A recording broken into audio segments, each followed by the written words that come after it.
ಕಾರ್ಮಿಕರಿಗೆ ಒತ್ತಡ ಹೇರಿ 10 ಗಂಟೆ ಕೆಲಸ ಮಾಡಿಸಬೇಡಿ. ಕಂಪನಿಗಳಿಗೆ ಸರ್ಕಾರ ಖಡಕ್ ಎಚ್ಚರಿಕೆ.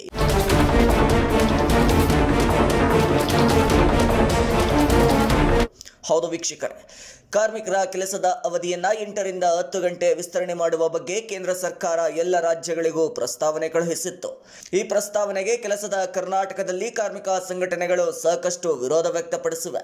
ಇದರ ಬೆನ್ನಲ್ಲೇ ಕರ್ನಾಟಕ ಕಾರ್ಮಿಕ ಇಲಾಖೆಯ ಸಚಿವ ಸಂತೋಷ್ ಲಾಡ್ ನೇತೃತ್ವದಲ್ಲಿ ಕಾರ್ಮಿಕ ಸಂಘಟನೆಗಳು, ಕೈಗಾರಿಕೋದ್ಯಮಗಳು, ಐಟಿ ಉದ್ಯಮಿಗಳ ಜೊತೆ ಹಲವು ಬಾರಿ ಸಭೆ ನಡೆಸಿದೆ. ಕೇಂದ್ರದ ಪ್ರಸ್ತಾವಕ್ಕೆ ಕಾರ್ಮಿಕ ಸಂಘಟನೆಗಳು ಸಾಕಷ್ಟು ವಿರೋಧ ವ್ಯಕ್ತಪಡಿಸಿದ್ರೆ ಕೈಗಾರಿಕೋದ್ಯಮಗಳು ವಿರೋಧ ವ್ಯಕ್ತಪಡಿಸಿಲ್ಲ. ಇದೀಗ ರಾಜ್ಯ ಕಾರ್ಮಿಕ ಇಲಾಖೆಯು ಕೂಡ ಕಾರ್ಮಿಕರ ಹಿತದೃಷ್ಟಿಯಿಂದ ಒಂದು ನಿರ್ಧಾರಕ್ಕೆ ಬಂದಿದೆ ಎನ್ನಲಾಗ್ತಾ ಇದೆ. ಕೇಂದ್ರ ಸರ್ಕಾರದ ಕೆಲಸದ ಅವಧಿ ವಿಸ್ತರಣೆ ಪ್ರಸ್ತಾವನೆಗೆ ಯಾವುದೇ ಪರ ವಿರೋಧ ವ್ಯಕ್ತಪಡಿಸದೇ ಇರುವ ಕಾರ್ಮಿಕ ಇಲಾಖೆ ಕಾರ್ಮಿಕರಿಗೆ ಒತ್ತಡ ಹಾಕಿ 10 ಗಂಟೆಗಳ ಕಾಲ ಕೆಲಸ ಮಾಡದಂತೆ ಕಂಪನಿಗಳಿಗೆ ಎಚ್ಚರಿಕೆ ಕೊಟ್ಟಿದೆ. ಹಾಗಾದ್ರೆ ಕಾರ್ಮಿಕ ಇಲಾಖೆ ಸಚಿವ ಸಂತೋಷ್ ಲಾಡ್ ಹೇಳಿದ್ದನ್ನು ಗೊತ್ತಾ ವೀಕ್ಷಕರೇ? ಕೇಂದ್ರ ಸರ್ಕಾರವು 9 ರಿಂದ 10 ಗಂಟೆ ಕೆಲಸ ಮಾಡಿಸುವ ಬಗ್ಗೆ ಪ್ರಸ್ತಾವನೆ ಕಳುಹಿಸಿತ್ತು. ನಾವು ಟ್ರೇಡ್ ಯೂನಿಯನ್ ಸಭೆ ಮಾಡಿದ್ದೇವೆ, ಕೈಗಾರಿಕೋದ್ಯಮಗಳನ್ನು ಸಹ ಕರೆದು ಮಾತನಾಡಿದ್ದೆವು. ಕಾರ್ಮಿಕರು ಕೆಲಸದ ಅವಧಿ ವಿಸ್ತರಣೆಗೆ ಒಪ್ಪಿದರೆ ಅವರಿಗೆ ವಾರದಲ್ಲಿ 2 ದಿನ ರಜೆ ಇರಲಿದೆ. ಕಾರ್ಮಿಕರು ಒಪ್ಪಿದರೆ ಇದನ್ನು ಜಾರಿಗೆ ತರಬಹುದು. ಮಾರ್ಗಸೂಚಿ ಪ್ರಕಾರ ನಾವು ಅವರಿಗೆ ಅವಕಾಶ ಕೊಡುತ್ತೇವೆ. ಕಾರ್ಮಿಕರ ಒಪ್ಪಿಗೆ ಇಲ್ಲದಿದ್ದರೆ ಅವಕಾಶ ಕೊಡಲ್ಲ. ಕಾರ್ಮಿಕರ ಅಭಿಪ್ರಾಯವನ್ನ ನಾವು ಪಡೆಯುತ್ತೇವೆ. ಕಾರ್ಮಿಕರು ಒಪ್ಪಿದ್ರೆ ಮಾತ್ರ ಕೆಲಸದ ಅವಧಿ ವಿಸ್ತರಣೆ ಮಾಡಲು ಅವಕಾಶ ನೀಡುತ್ತೇವೆ ಎಂದು ಕಾರ್ಮಿಕ ಇಲಾಖೆ ಸಚಿವ ಸಂತೋಷ್ ಲಾಡ್ ಹೇಳಿದ್ದಾರೆ.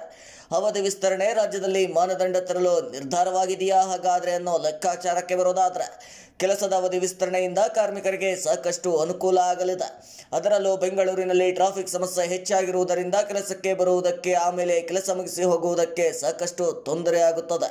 ಹೀಗಾಗಿ ರಾಜ್ಯ ಕಾರ್ಮಿಕ ಇಲಾಖೆ ಒಂದಷ್ಟು ಮಾನದಂಡಗಳನ್ನು ತರೋದಕ್ಕೆ ನಿರ್ಧಾರ ಮಾಡಿದೆ. ಕಾರ್ಮಿಕರಿಗೆ ಒತ್ತಡ ಹಾಕಿ ಕೆಲಸ ಮಾಡಿಸುವಂತಿಲ್ಲ. ಕಾರ್ಮಿಕರು ಕೆಲಸ ಮಾಡುವುದಾಗಿ ಒಪ್ಪಿ ಪತ್ರ ಬರೆದು ಕೊಡಬೇಕು. ಹಾಗಿದ್ದರಷ್ಟೇ ಮಾಡಿಸಬಹುದಾಗಿದೆ. ಕಂಪನಿಯವರು ತೊಂದರೆ ಕೊಟ್ಟರೆ ಕಾರ್ಮಿಕ ಇಲಾಖೆಗೆ ನೇರವಾಗಿ ಕಾರ್ಮಿಕರು ದೂರು ನೀಡಬಹುದು.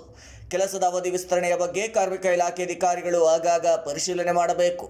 ಈ ರೀತಿಯ ಮಾನದಂಡಗಳನ್ನು ಜಾರಿಗೆ ತರೋದಕ್ಕೆ ನಿರ್ಧಾರ ಮಾಡಿದೆ ಅಂತ ಲಾಡ್ ತಿಳಿಸಿದ್ದಾರೆ.